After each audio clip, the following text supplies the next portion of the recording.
నమస్తే, నేను అంకిత. ఆర్థిక శాఖ మంత్రి నిర్మలా సీతారామన్ ఈ బడ్జెట్లో ఏపీకి 15,000 కోట్లు ప్రకటించింది. అయితే కేంద్రం ప్రవేశపెట్టిన బడ్జెట్ ఏపీకి పాజిటివ్గా మారనుందా, నెగిటివ్గా మారనుందా, అసలు ఈ బడ్జెట్ని ఎలా తీసుకొచ్చు అన్న విషయంపై నాతో పాటు డిస్కస్ చేయడానికి సీనియర్ జర్నలిస్ట్ డివిఎస్ సార్ ఉన్నారు. ఆయన అడిగి మరిన్ని విషయాలు తెలుసుకుందాం. నమస్తే సార్. నమస్తే అమ్మా. సార్, ఇక్కడ చూస్తే ఆర్థిక మంత్రి సీతారామన్ ఇప్పుడు బడ్జెట్ని ప్రవేశపెట్టారు. అయితే ఈ బడ్జెట్ ఏపీకి ఎలా మారబోతుంది? నెగిటివ్గా అంటారా, పాజిటివ్గా అంటారు? వైసీపీ నేతలు అయితే దీని మీద నెగిటివ్ కామెంట్స్ అయితే చేస్తున్నారు. సో మనం దీన్ని ఎలా తీసుకోవచ్చు అంటారు? ఐసీయూలో ఉన్న పేషెంట్కి ఆక్సిజన్ ఇస్తే బెడ్ రిడెన్ పేషెంట్కి ఇవాళ ఆక్సిజన్ ఇచ్చినట్లుగా ఆంధ్రప్రదేశ్కి ఇవాళ ఈ బడ్జెట్లో ఇచ్చినటువంటి నిధులు ఏంటి? ఆక్సిజన్ లాంటివి. మనం చూసాం, రాష్ట్ర విభజన చేసిన నష్టం 16,000 కోట్ల లోటులో రాజధాని లేకుండా ఆంధ్రప్రదేశ్ని వేరు చేశారు. అలాంటి పరిస్థితుల్లో చంద్రబాబు ముఖ్యమంత్రిగా 2014-19 మధ్య ఏపీని గాడిలో పెట్టడానికి ప్రయత్నం చేశారు. అప్పుడు మోడీ 1.0. అప్పుడు కూడా వాళ్ళిద్దరి జోడీ ద్వారా కొంతమేరకు ఆంధ్రప్రదేశ్ ఒడ్డున పడింది. ఏది? ఒక 11 అత్యున్నత విద్యా సంస్థలు నెలకొల్పడం, నెక్స్ట్ పోలవరం 72% పూర్తి చేయడం, ఈ విధంగా అటు వెనుకబడిన జిల్లాల అభివృద్ధికి కొంతమేర నిధులు ఇవ్వడం, విభజన చట్టంలో అంశాలు కొంతలో కొంత అక్కడ అమలయ్యాయి. కానీ విభజన చేసిన నష్టం కన్నా జగన్ చేసిన నష్టం 10 ఎందుకంటే జగన్ 5 ఏళ్ల పాలనలో ఆంధ్రప్రదేశ్ 10 లక్షల కోట్ల అప్పుల్లో కూరుకుపోయింది. ఆంధ్రప్రదేశ్ బ్రాండ్ ఇమేజ్ దెబ్బతింది. పరిశ్రమలన్నీ ఏపీ వదిలి ఇతర రాష్ట్రాలకు పారిపోయారు. నిరుద్యోగం పెరిగిపోయింది. అశాంతి ప్రబలింది. ఫలితంగా 151 సీట్లలో ఉన్న జగన్ 11 సీట్లకి పడిపోయాడు. ప్రజల్లో తిరుగుబాటు వచ్చింది. ప్రజలు ఏం చేశారు? అటు కేంద్రంలో ఇటు రాష్ట్రంలో కూటమి ప్రభుత్వాలని ఏర్పాటు చేసుకున్నారు.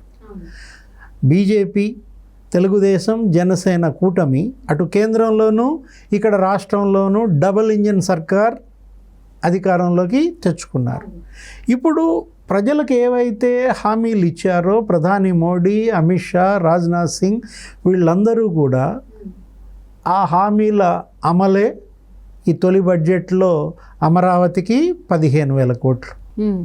ఇవాళ అమరావతికి 15,000 కోట్లు నిధులు కేటాయించారంటే ఈ బడ్జెట్లో అసలు దేశ చరిత్రలో, అసలు రాష్ట్ర చరిత్రలో ఆంధ్రప్రదేశ్ ఏర్పడి 70 ఏళ్ళు అవుతుంది. ఎప్పుడు ఏ కేంద్ర ప్రభుత్వ బడ్జెట్లో ఇంత పెద్ద ఎత్తున నిధులు రాలేదు. మోడీ 1.0లో 2.0లో 10 బడ్జెట్లు పెట్టాడు. కానీ అప్పుడు రాని నిధులు ఇప్పుడు వరద పారిందన్నమాట. ఏది? అమరావతికి 15,000 కోట్లు నిధులు ఇవ్వటమే కాదు, ఇంకా అవసరమైతే ఇంకా ఇస్తామన్నారు. ఇదంతా కూడా ఈ క్రెడిట్ ఎవరిది? ముఖ్యమంత్రి చంద్రబాబుది, డిప్యూటీ సీఎం పవన్ కళ్యాణ్ది, ఇక్కడ బీజేపీ నాయకులదన్నమాట. ఎందుకంటే ఇవాళ కేంద్రంలో రామ్మోహన్ నాయుడు, పెమ్మసాని వీళ్ళు తెలుగుదేశం మంత్రులుగా ఉన్నారు. అట్లాగే బీజేపీ నుంచి వర్మ అక్కడ మంత్రిగా ఉన్న దీంట్లో ఆ మంత్రులు తీసుకున్న చొరవ, సీఎంగా ప్రమాణ స్వీకారం చేయగానే చంద్రబాబు ఢిల్లీ వెళ్ళి ప్రధాని మోడీ, అమిత్ షా వీళ్ళందరినీ కలిసి 10 మంది కేంద్ర మంత్రుల్ని కలిసి ఆంధ్రప్రదేశ్ ఇవాళ అప్పుల ఊబిలో కూరుకుపోయింది, మీరు ఆదుకోకపోతే ఆంధ్రప్రదేశ్ ఇక బతకదు అని చెప్పిన ఆ వినతి ఫలితమే ఇవాళ తొలి బడ్జెట్లోనే ఇంత పెద్ద ఎత్తున ఆంధ్రప్రదేశ్కి మరి వెన్నుదన్నుగా కేంద్రం నిలబడిందనమాట.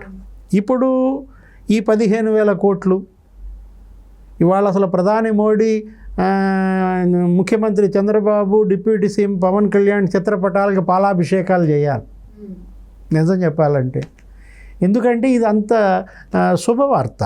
ఏది? ఒక శకునంగా చూడాలి దీన్ని.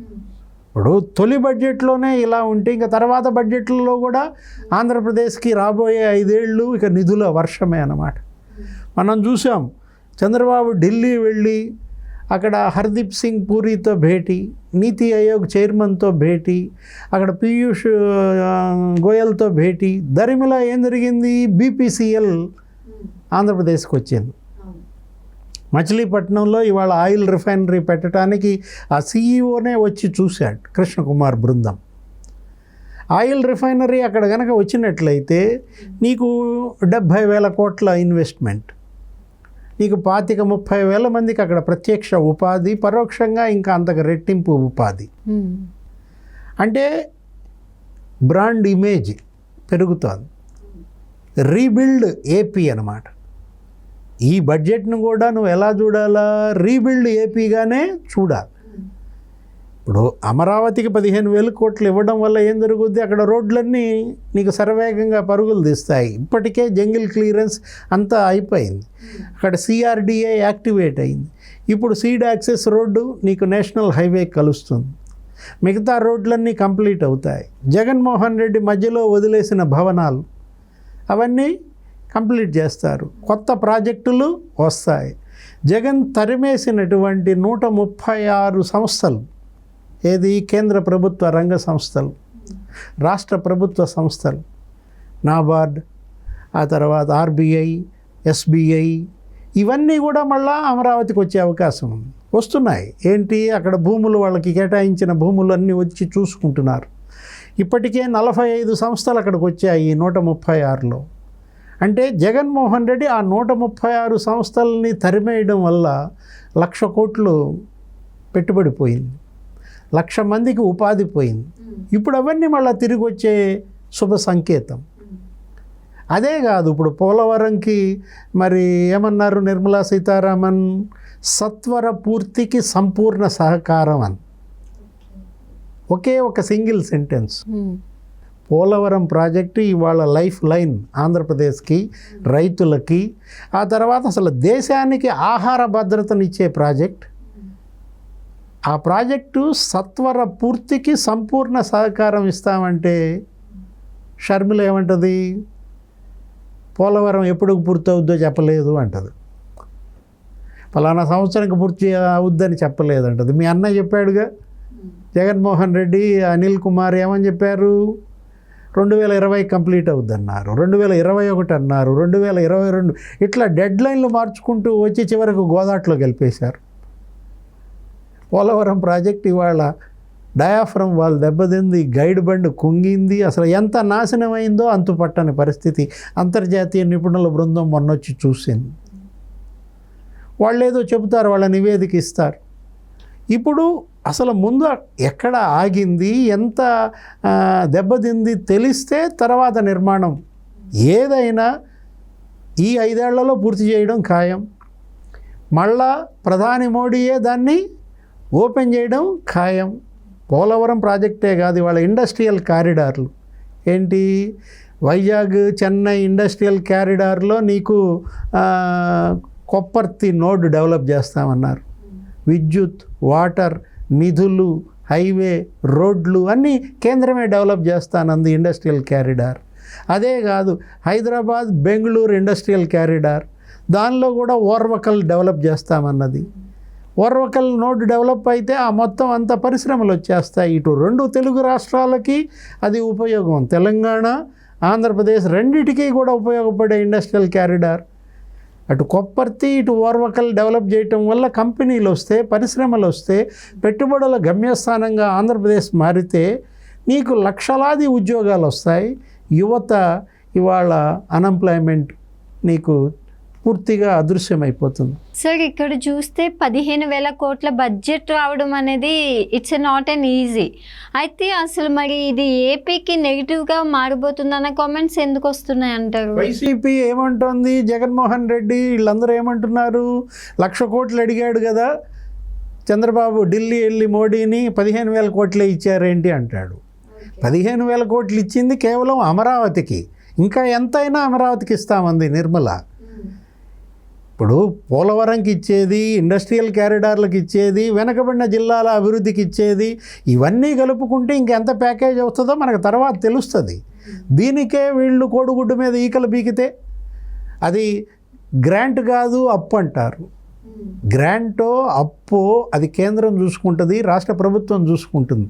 ఏంటి, ఒకవేళ అది కనుక అప్పు అయితే కేంద్ర ప్రభుత్వ ఏజెన్సీల ద్వారా అప్పుగా ఇప్పిస్తే దాని వడ్డీ భారం మొత్తం కేంద్రం భరిస్తుంది. ఇవాళ కావాల్సింది ఏంటి, ఆంధ్రప్రదేశ్ చావు బతుకుల్లో ఉంది, దీనికి కావాల్సింది ఐసీయూలో ఉంది, దీనికి కావాల్సింది ఆక్సిజన్. ఎమర్జెన్సీగా ఇవాళ ఆక్సిజన్ పెట్టకపోతే ఇది చచ్చిపోతుందన్నమాట.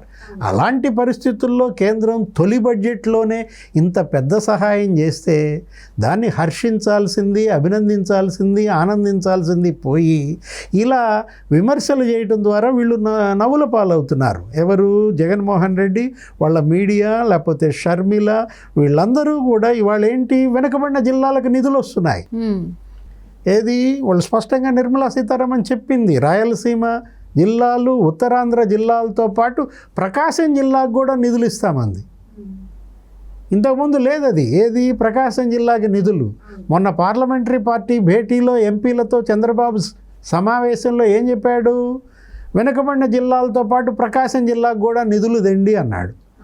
3 రోజుల క్రితం ఎంపీలతో చంద్రబాబు ప్రకాశం జిల్లాకి నిధులు తెమ్మనడం ఏంటి, కేంద్ర బడ్జెట్లో ప్రకాశం జిల్లా పేరు చేర్చడం ఏంటి అంటే, ఇవాళ ఈ సక్సెస్, ఈ క్రెడిట్ అంతా కూడా సీఎం చంద్రబాబుకి చెందుతుంది. ఆయన ఎంపీలందరికీ బాధ్యతలు అప్పచెప్పాడు. ఏంటి, మంత్రులు, ఎంపీలు సమన్వయంగా పనిచేయండి. ఒక్కొక్క మంత్రిత్వ శాఖకు 2 ఎంపీలను కేటాయించాడు. ఆ మంత్రిత్వ శాఖలో నిధులు ఏపీకి తీసుకురావాల్సిన బాధ్యత ఆ ఎంపీది, ఈ మంత్రిది. అంటే ఒక ఎంపీ, ఒక మంత్రి, ఒక టీమ్గా అటు 22 మంది 21 మంది ఎంపీలు, ఇక్కడ ఈ 24 మంది మంత్రులు ఒక సమన్వయంగా ఇవాళ కేంద్రం నుంచి నిధులు రాబడుతున్నారు, రాష్ట్రాన్ని అభివృద్ధి పదంలోకి నిలబెడుతున్నారు. అటు అమరావతి అభివృద్ధి, ఇటు పోలవరం నిర్మాణం, ప్రాజెక్టులకు నిధులు, మరోవైపు ఎంప్లాయ్మెంట్, పరిశ్రమలు రాబట్టడం, కంపెనీలు నెలకొల్పడం, ఇదేంటి, సర్వతోముఖాభివృద్ధికి దోహదపడే ప్రాజెక్ట్. దీనిపైన విమర్శలు ప్రజలు హర్షించరు. Okay, thank you so much sir.